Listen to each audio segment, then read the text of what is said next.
잠언 27장 1절에서 13절 말씀. 지혜 있는 자의 삶은 어떤 삶일까요? 현재에 충실해야 됩니다. 1절 말씀. 너는 내일 일을 자랑하지 말라. 하루 동안에 무슨 일이 일어날는지 내가 알 수 없음이니라. 자기 자랑을 하지 말라는 겁니다. 허영심으로 미래를 자랑도 하지 말아야 됩니다. 이 모든 것은 허탄한 자랑입니다.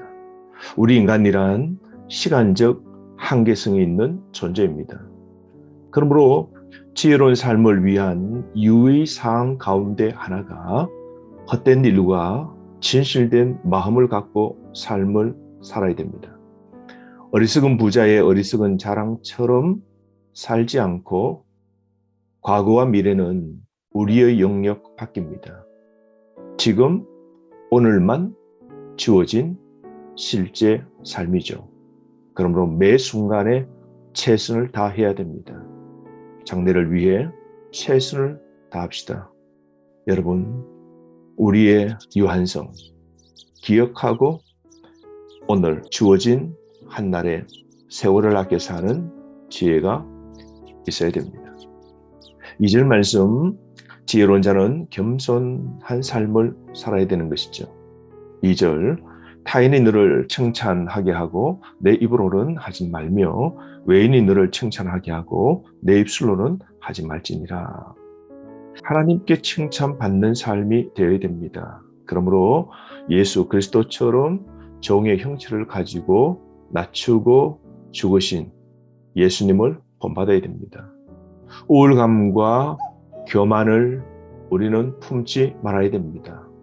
자랑하고 헛되고 헛된 이런 일들을 하지 말아야 됩니다.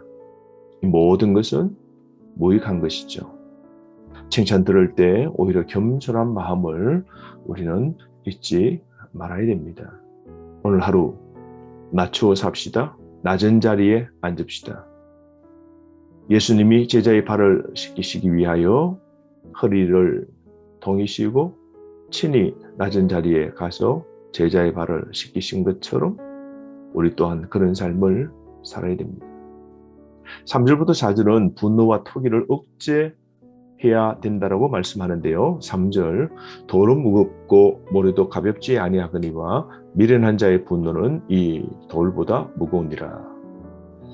여러분, 이 분노는 육체의 피로를 더 무겁게 만드는 겁니다. 분노는 돌과 모래보다 더 무거운 것이죠. 우리의 감정 절제가 꼭 필요합니다.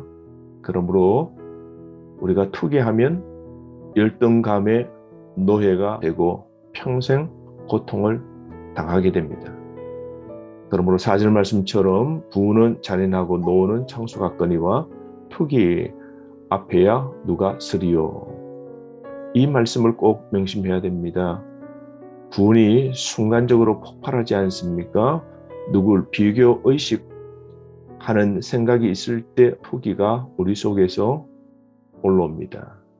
그러므로 오늘 어떤 일 가운데서도 분노와 투기를 억제하는 지혜로운 삶을 살아야 됩니다. 5절부터 6절은 사랑으로 서로 책망하는 게 중요하다는 것이죠. 5절, 면책은 숨은 사랑보다 나으니라. 6절, 친구의 아픈 책망은 충직으로 말미암는 것이나 원수의 잦은 입맞춤은 거짓에서 난 것이니라. 우리가 서로 사랑한다면, 사랑의 마음이 있다면 우리는 사랑하는 자의 잘못을 질책해야 됩니다. 그것이 사랑이죠. 사랑의 책망이 꼭 필요합니다. 면책이 무엇입니까? 공개적인 책망이죠. 그러므로 좋은 말을 하지만 진심이 아니고 거짓된 속임수로 우리는 내 사랑하는 사람을 대하면 안 됩니다. 또한 진실한 사랑하는 사람이 충고할 때에 그 쓴소리를 들을 줄 아는 지혜가 있어야 됩니다. 솔직한 책망은 귀한 것이죠. 사랑한다면 충고하는 게 꼭 필요합니다. 원수의 잦은 입맞춤이라는 것은 윗선적 사랑인 것이죠. 그리고 위선적 의도임을 알아야 됩니다. 7절과 8절은 상황에 따라 가치가 달라짐을 말씀하는데요. 7절 배부른 자는 꿀이라도 싫어하고 줄인 자에게는 쓴 것이라도 다느니라. 만족도는 상황에 따라 달라지죠. 배가 부를 때는 꿀이 맛이 없고 배가 고플 때는 모든 것이 다 우리에게 좋은 것이죠. 그러므로 여러분, 우리가 사람과 우리의 환경, 사물을 절대 평가하지 말아야 됩니다. 우리 마음이 때로는 문제일 수도 있는 것이죠. 그러므로 만족도는 상황에 따라 바뀌어짐을 알고 열린 자세와 겸손한 마음이 가장 좋은 겁니다. 8절 말씀, 고향을 떠나 유리하는 사람은 보금자리를 떠나 떠도는 새와 같으니라. 정서적 안정감이 힘들겠죠? 고향을 잃어버리고 먼 타지에 산다는 것 여간 고생이 아니지 않습니까? 생존의 위협을 받죠? 그럴 때 그 삶은 황폐함을 겪게 되죠. 영적 신앙의 뿌리도 또한 뽑히면 우리의 삶 비참한 처지가 되고 처량한 신세 되는 것이죠. 그러므로 우리의 삶 하나님 말씀에 순종하여 하나님 안에 뿌리를 내리고 하나님 주시는 그 평강, 샬롬의 은혜를 우리가 누리는 삶 되어야 될 겁니다. 9절부터 10절은 친구의 신실한 권고와 우정에 대한 말씀인데요. 9절, 기름과 향이 사람의 마음을 즐겁게 하나니 친구의 충성된 권고가 이와 같이 아름다우니라. 기름과 향은 인생을 풍요롭게 하는 것이죠. 기름과 향은 모든 사람의 마음을 즐겁게 합니다. 진정한 우정에 근거한 충고가 귀한 것이죠. 10절 말씀, 내 친구와 내 아비의 친구를 버리지 말며 내 환난 날에 형제의 집에 들어가지 말지어다. 가까운 이웃이 먼 형제보다 나으니라. 이웃 관계에 돈독히 하는 지혜가 담겨 있죠. 형제보다 더 가깝고 신실한 우정의 소중함과 아름다움을 강조하고 있는데요. 가까이 있는 이웃이 더 소중함을 말씀하고 있습니다. 오늘도 내 곁에 있는 내 친구, 내 동료, 그들을 사랑하고 그들과 좋은 우정의 관계를 만들어가는 것, 지혜로운 인생입니다.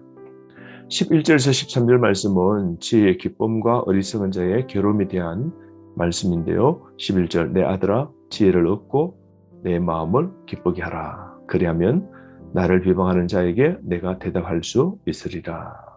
지혜를 얻을 때 부모에게도 기쁨을 주고 타인 모두에게도 즐거움을 주게 되는 것이죠. 12절 말씀, 슬기로운 자는 재앙을 보면 숨어 피하여도 어리석은 자들은 나가다가 해를 받느니라. 재앙을 피하지 않음으로써 해를 당하게 되는 이 어리석은 자들 보십시오. 그러므로 사리 판단이 분명해야 됩니다. 예측하는 능력이 있어야 됩니다. 상황 판단할 능력을 갖고 삽시다. 우유부단하지 말고 나태한 태도로 그렇게 인생을 취하여 살지 말고 경솔하게 행동하지 않는 태도가 꼭 필요합니다.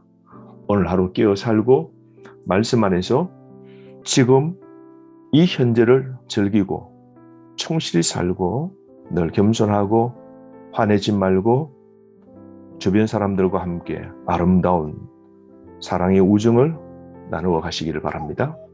하루 이 말씀으로 승리하십시오.